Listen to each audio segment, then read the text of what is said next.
Bismillahirrahmanirrahim. Assalamualaikum warahmatullahi wabarakatuh.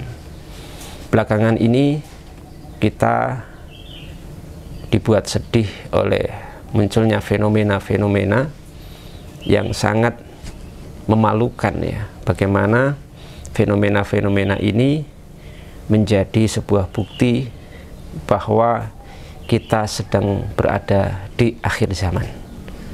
Fenomena apa itu? Fenomena munculnya orang-orang awam yang tidak punya kompetensi, tidak punya background pendidikan yang cukup, tidak menguasai hal-hal tertentu, tapi dia memaksa diri untuk berbicara dalam hal-hal yang tidak dia kuasai dan dia tidak pahami.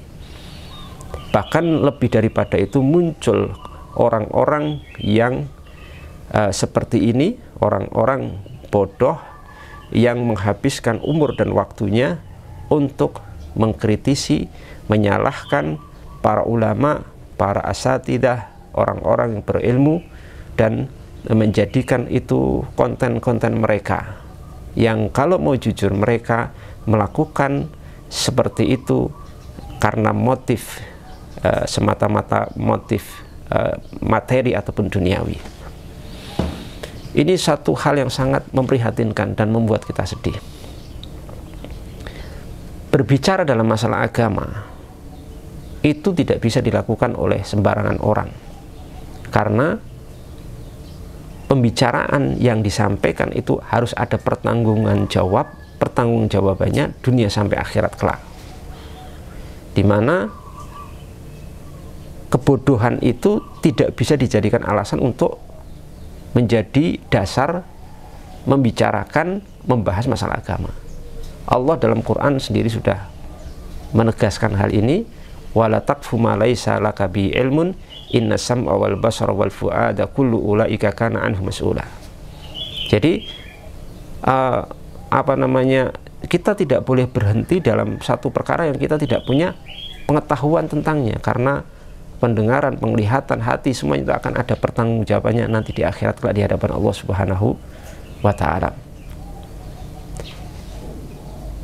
Membicarakan masalah agama, apalagi mengkritisi, mengomentari hal-hal di luar kapasitasnya, itu sebenarnya praktek bunuh diri ya, dan kekonyolan yang mudaratnya sangat besar di kalangan mujtama muslimin, di kalangan masyarakat umat Islam. Dia menganggap sesuatu salah padahal tidak salah, dia menganggap satu syirik padahal tidak syirik, dia menganggap satu bid'ah padahal tidak bid'ah. Kenapa? Dasarnya kebodohan.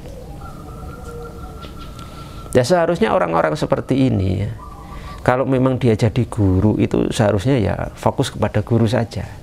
Guru apa bidangnya? Guru matematika ya membahas masalah matematika, kan begitu ya. Guru bidang ini ya bahas-bahas itu. Tapi jangan bicara dalam hal-hal yang memang bukan bidangnya. Dia tidak membidangi masalah itu. Itu sudah rumus dalam dunia akademik kan seperti itu. Ya. Atau misalkan seorang yang bukan siapa-siapa, tidak pernah mondok, tidak pernah itu, tidak paham bahasa Arab saja nggak bisa gitu. Kemudian dia tidak punya riwayat background pendidikan yang jelas dalam masalah agama, kemudian berbicara dalam masalah agama hanya untuk konten video dan seterusnya, tidak takut pada Allah Subhanahu wa Ta'ala ya.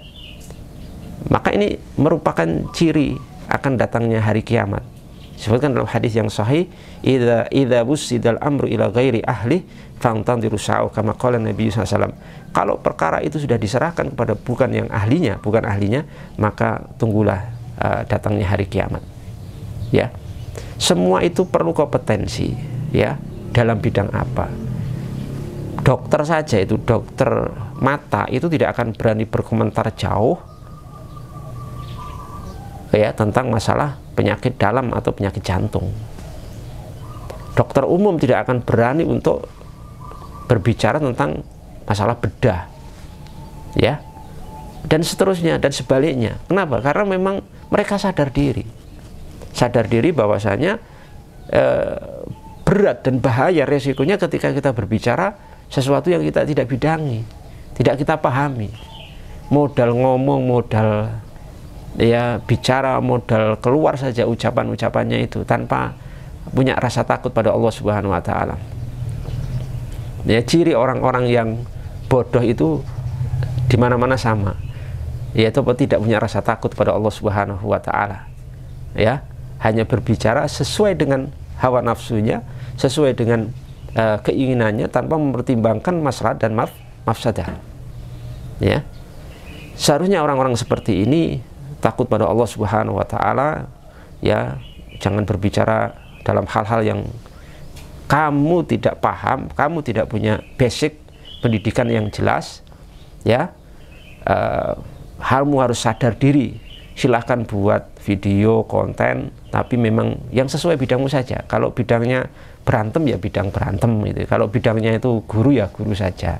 Jangan kok orang hobi berantem tapi bicara agama, guru bukan guru agama ya, tapi bicara agama ini merusak, mufsid ya. Ini perusak agama ya seperti ini. Dan dia nanti akan mempertanggungjawabkan semua yang pernah dia buat, karena itu di-share di media sosial, dinikmati oleh banyak orang di hadapan Allah Subhanahu wa taala. Alangkah baiknya kalau kalian yang seperti ini itu sadar diri. Ya, disebutkan rahimallahu imra'an ya'rif qadra nafsi. Semoga Allah merahmati orang yang tahu kadar dirinya. Ya, memang susahnya itu orang bodoh itu tidak pernah merasa bodoh. Ya, kenapa? Karena kemuliaan ilmu, kata Imam Syafi'i, min syarafil ilmi, dari tanda apa namanya, kemuliaan ilmu itu, orang itu akan merasa senang, man nasaba ilaihi faraha. Orang itu akan begitu senang ketika apa? Ketika menisbatkan kepada ilmu. Bukan ustadz pengen diustadkan, bukan ulama pengen diulamakan, bukan tidak membidangi ilmu agama pengen diakui paham agama. Wah, jebret sana jebret sini, sikat sana sikat sini, bantah sana bantah sini, lucu, jadi bahan tertawaan. Dan mungkin orang-orang seperti ini jangan diberi panggung, juga jangan banyak dibantah, biarkan saja nanti lenyap. Jadi salah satu metode untuk membungkam orang-orang bodoh seperti ini apa? Dengan mendiamkan, ya, nanti hilang sendiri, kabur sendiri, lenyap sendiri. Karena kaum muslim itu sudah cerdas ya. Siapa yang berilmu, siapa yang tidak berilmu sudah tahu. Jadi ini abaikan saja, abaikan dan akan lenyap dan hilang sendiri. Jangan dikasih panggung, jangan dibantah, apalagi diajak debat. Ya, buang-buang waktu. Sudah buang-buang waktu, nanti kalau diajak debat itu akan menaikkan ranking dia, seolah-olah itu pantas diajak debat. Jangan. Jadi saya kurang setuju kalau orang-orang muda seperti ini diajak debat, di debat atau diajak diskusi. Tidak, dia nggak paham masalahnya kok. Masalahnya dia nggak paham. Ya, saya pastikan masalahnya nggak paham. Bagaimana kemudian diajak diskusi ilmiah? Diskusi itu ilmiah ya. Kalau bukan ilmiah nggak tahu ya. Ini kan diskusi ilmiah itu. Ada sebuah hadis ya yang sangat luar biasa, yang ini memang cocok untuk orang-orang seperti ini. Model-model orang seperti cocok ya. Cocok sekali, mi'ah fi mi'ah, 100% cocok, dan kita bisa bertanggungjawab di hadapan Allah Subhanahu wa taala. Dalam sebuah hadis disebutkan dari sahabat Abu Hurairah radhiyallahu ta'ala anhu, Nabi kita Muhammad sallallahu alaihi wasallam pernah menyatakan, inna sata'ti 'alan nasi sinuna khadda'a, ya.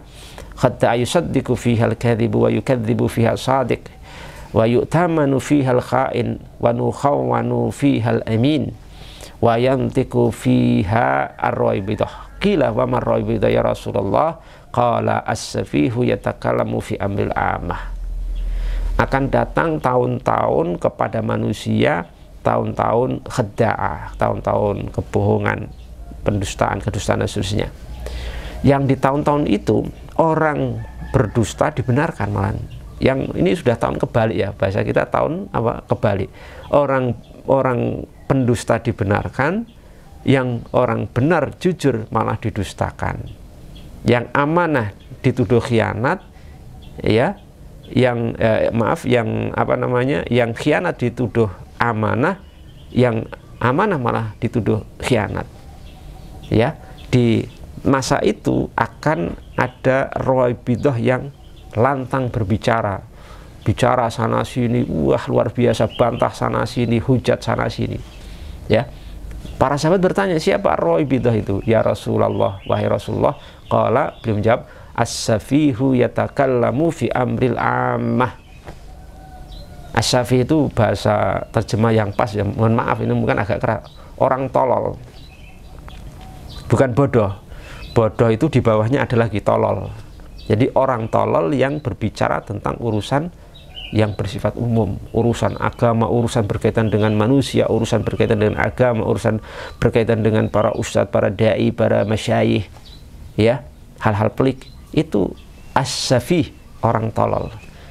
Lah, ini sekarang kita baru di masa-masa itu muncul orang-orang tolol, tapi merasa berilmu dan merusak umat Islam, merusak kaum muslimin, merusak agama, merusak masyarakat kaum muslimin. Semoga Allah Subhanahu wa Ta'ala tidak melanggengkan orang-orang seperti ini dan melenyapkan orang-orang seperti ini dari peredaran. Bukan berarti maksudnya mati, artinya mereka ini semoga diberhentikan dari perbuatannya merusak agama ini, karena mereka nanti akan mendapatkan balasan. Jadi orang-orang seperti ada masanya, nanti dia akan hancur sendiri, karena al-jaza' min jinsil amal. Siapa merusak umat Islam, merusak kaum muslim, merusak kehormatan para ulama, dia akan mendapatkan karma dari Allah Subhanahu wa Ta'ala sesuai dengan kaidah al-jaza' min jinsil amal. Sebagai penutup di sini saya sampaikan kepada orang-orang muda seperti ini untuk bertaubat, segera bertaubat kepada Allah Subhanahu wa Ta'ala dan menghentikan kelancangannya berbicara tentang hukum-hukum Islam, tentang agama Islam, tentang syariat Islam, tentang vonis ini, tentang mengkritisi ini, karena nanti saat sakaratul maut Anda akan merasakan penyesalan yang tidak pernah Anda rasakan sebelumnya, dan waktu itu adalah waktu yang sudah terlambat. Apalagi nanti ketika di yaumul hisab, di hari perhitungan, Anda harus mempertanggungjawabkan itu semuanya, dan konten-konten Anda itu akan menjadi dosa jariah yang Anda tertidur di alam kubur, sementara dosa itu akan terus mengalir kepada Anda karena konten-konten itu terus dinikmati oleh orang-orang, sebagian kecil oleh orang-orang yang orang-orang ini tertipu dan rusak gara-gara apa yang Anda sampaikan. Semoga bermanfaat. Assalamualaikum warahmatullahi wabarakatuh.